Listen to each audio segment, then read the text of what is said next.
Swift, Dirty Swift, one half of Midi Mafia.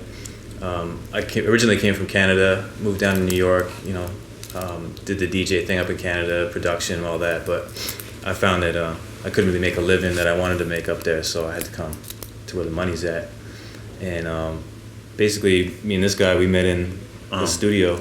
An attic studio in Brooklyn, working on this artist named Bad Seed, who was signed to Warner Brothers at the time, and we just kind of connected. He did like 1 or 2 tracks on his album, and I was kind of in-house.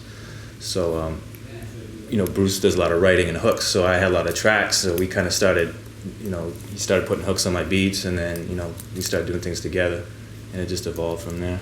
Yeah, I'm Bruce Wayne, other half of Midi Mafia. I'm from Brooklyn. Used to be part of like a rap group. We were selling records independently, and situation didn't go the way we really wanted to.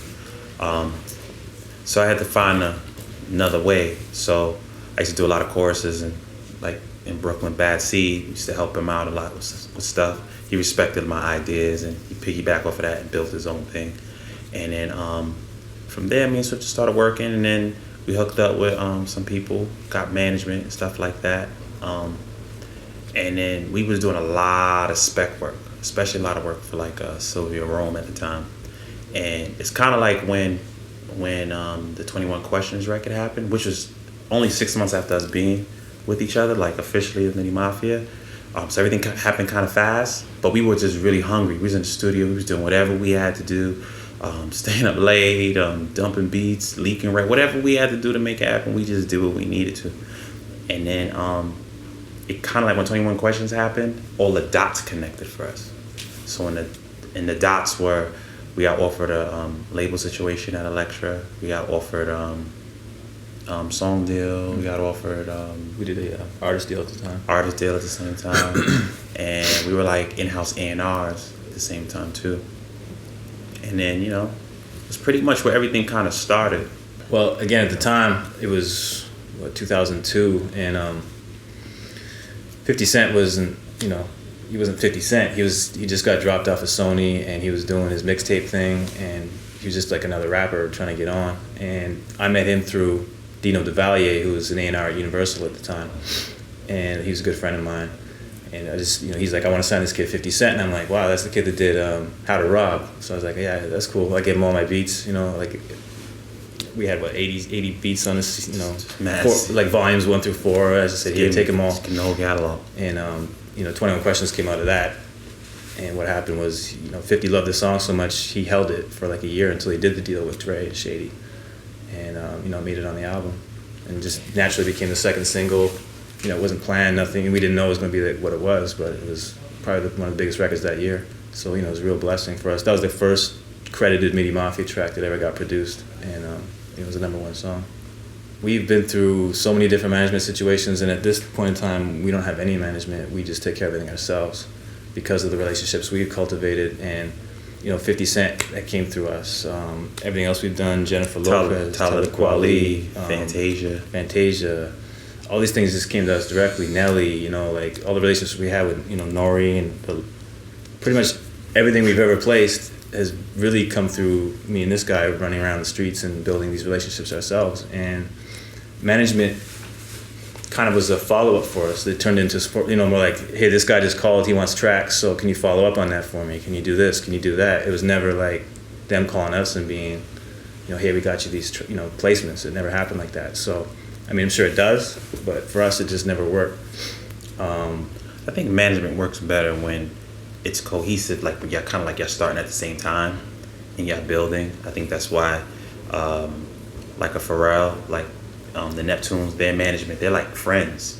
Like situations like that seem to be a little bit better, but we've never had a situation like that, so it's kind of hard, It's hard to find good producer managers, because the problem is too, a lot of shopping beats as a manager is not all that lucrative. So you're making 20%. For a new producer, you're not really making that much of an advance. So you really got to build a catalog. They may be doing a publishing deal down the line. You're gonna start making some money, but a lot of these producer managers start taking on 2, 3, 4, 5, 6 producers. So they start spending less time on each one. So it kind of becomes or if you go to like a big firm, you know, you'll never really deal with the top guy. You're just gonna have a, you know, one guy's a point person. I think having a good lawyer that you trust and you have a good relationship with, that's probably been the biggest blessing for us, that we had a great... That's the best thing to do. We have a great lawyer. We've always, you know, we had him from the beginning. And he's grown with us, and, you know, it's been very, you know, open. I think it's about just don't base everything on money. Base it more on opportunity, and you know, just base it more on opportunity, what you can get out of it. And you got, like, some people get hung up on what the standard is, you know, like, well, it's industry standard, I get this, and they end up shooting themselves in the foot. You got to be flexible too, and sometimes there's different ways to structure things. You know, it's not always one way. And you know, with the business being the way it is, it helps if you're flexible and you're able to, you know, maybe make more on the back end instead of the front, or just, you know, be flexible with what you're doing. Especially now with how the industry is, there's so many new ways you could structure your deal. And I think it's a good time to be a music producer, especially if you don't have a publishing deal, or the way digital rights are now and stuff like that. So I think it's just a good time to like really like get out there and like try new things.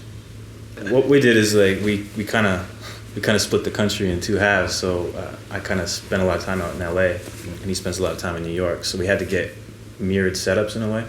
So our studios are all based around Pro Tools HD, and we both use the MPC 4000, and we both recently, in the last 2 years, we switched over from all our rack synths to laptops, where we just have all the virtual stuff. We have the Native Instruments, Contact 2, the B4. What else do you Albino. Albino. We use Spectrasonics, the Trilogy for bass, and Atmosphere, and, you know, just pretty much we got everything loaded up in these laptops. Connect that to the MPC and then run it all in the Pro Tools. I mean, lately we've been developing a lot of our own new acts, so it's kind of like the top priority. And then, you know, if somebody like a Fantasia, or, you know, we're working with Jennifer Lopez on her album. So I mean, if they call, you know, those are projects you kind of want to be on. And, you know, there's not a lot of projects that sell records now, so you kind of want to, if one of those comes along, you definitely jump on it. 50 Cents, Jay-Z's, all those, you know, kind of artists, the A-listers, you pretty much want to try and get on those, unless you have some kind of bad relationship, which we don't. So we're kind of cool with everybody. Sometimes you'll get labels and they'll have, you know, a lot of like shelved artists, and they'll try and get you to go in and do spec work with them and stuff. And sometimes we have to turn those things down, just because I'd rather be developing my own artist than trying to save somebody else's project. So sometimes you got to make those calls. And that's where sometimes it can be more monetary. Because if the artist is good, but then it's going to be more about our time. So you're like, you know what, we like it, but it's not worth our time. Well, if we got the money, all right, cool. Let's go in, give it 100%, instead of just, you know, we're just doing it for whatever. And that's how we move.